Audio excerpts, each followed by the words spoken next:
Here I've got a magnet on a needle,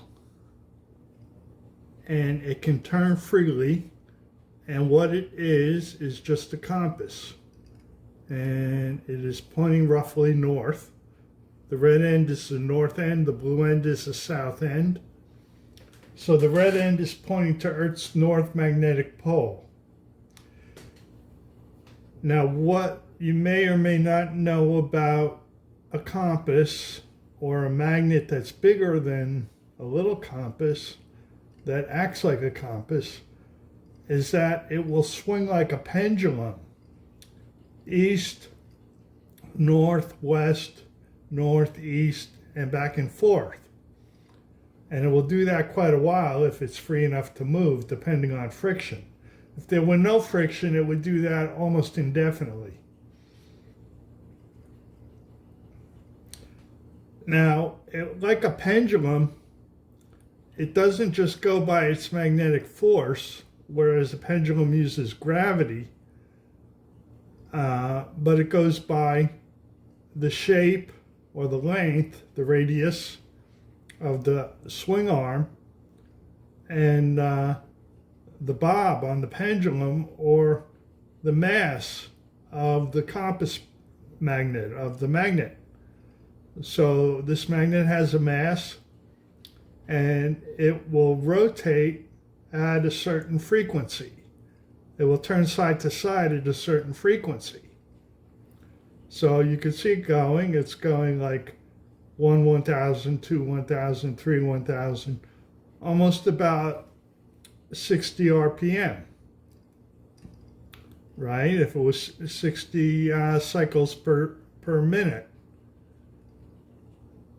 So it's roughly. So now over here, I hope you can see this. I have another magnet. This magnet is on a motor, and it can turn. And you can see when I bring it close, it's going to affect our compass. But if I bring it a little further away, it won't affect our compass so much. So now I'm going to turn it on, and it's going to start to rotate.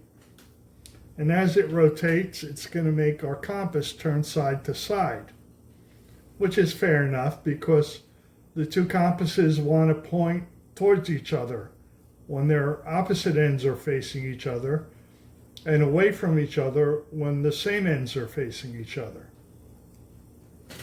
So now I want you to watch the amount of turning that this compass on the left does as I change the speed of the motor on the magnets on the right.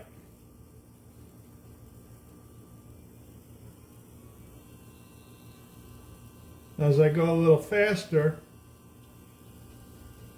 it turns a little more, and a little more, and a little more, and a little more.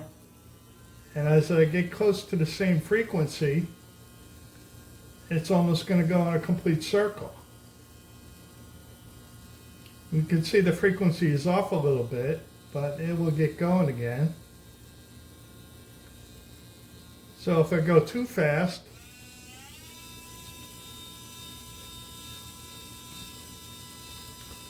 it won't turn as much. So there's a harmonic frequency. There's a magnetic resonance. So that's really the main thing I want to explore here.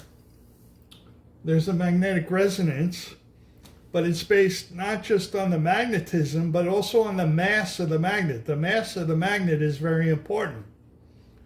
So in ordinary magnets, bar magnets, these are neodymium magnets, by the way, but an ordinary bar magnet is generally considered to be a force couple in a magnetic field. Just like a loop of wire with a current flowing through it will push exactly in one direction on one side the same amount as it pushes in the opposite direction on the other side. And when you have two pushing forces in opposite directions that are equal, and they're opposite but they're not lined up, that's called a force couple. Now, in reality, permanent magnets are not force couples. They're very close, but they're off by like 1, 2, or even 3% stronger on the north end, or not necessarily the north end, but stronger on one end than the other end. Basically, the end that's doing the attracting is stronger than the end that's doing the repelling. And there can be a variety of reasons. Now, in my experimentation, I found that if I would have put a clay weight on one side and balanced this, so if I would have moved the magnets so that the magnets were centered here, like cut this off and move it up here, and then put a clay weight here, the magnet won't want to rotate at its center of mass. It will rotate at its center of magnetism. So it's not like, I don't know, this is hard to discuss. It's not like a force couple. It's not like what they use in satellites to orient them. They use wheels. They call them reaction wheels. And they spin, and it doesn't matter where the wheel is located, as long as it spins and it's balanced, it will make the satellite turn around the satellite's center of mass, because there's no friction and no gravity or anything affecting it. But a magnet is not quite like that. A magnet does not quite turn like at its center of mass. So if you were to put a big clay weight at one end of this magnet, it will rotate around its, somewhere between its center of mass and its center of magnetic, the magnetic forces. So that's my principle, and I'm waiting. All I can do now is wait to see if someone will do an experiment that will show this. I believe it needs to be done with a satellite in low Earth orbit. And it needs to be a magnet. It could be just a regular magnet and just released and observed carefully to see if it moves towards the Earth's North Pole or the Earth's South Pole. And depending on where it's located in space, if it's near the Earth's North Pole in orbit, and you let it turn, it's the end that has the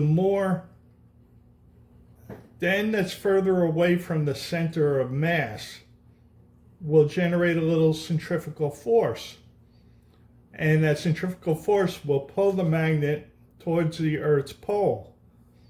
And that force will be much, much, much greater than just the force of north and south attracting. So that's all for today. But I hope you like this little motor thing and the frequency experiment.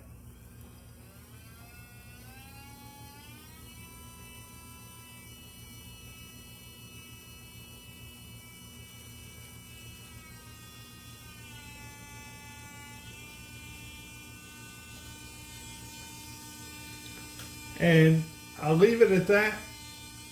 And thank you for watching. And please like, subscribe, and rumble. Stay tuned.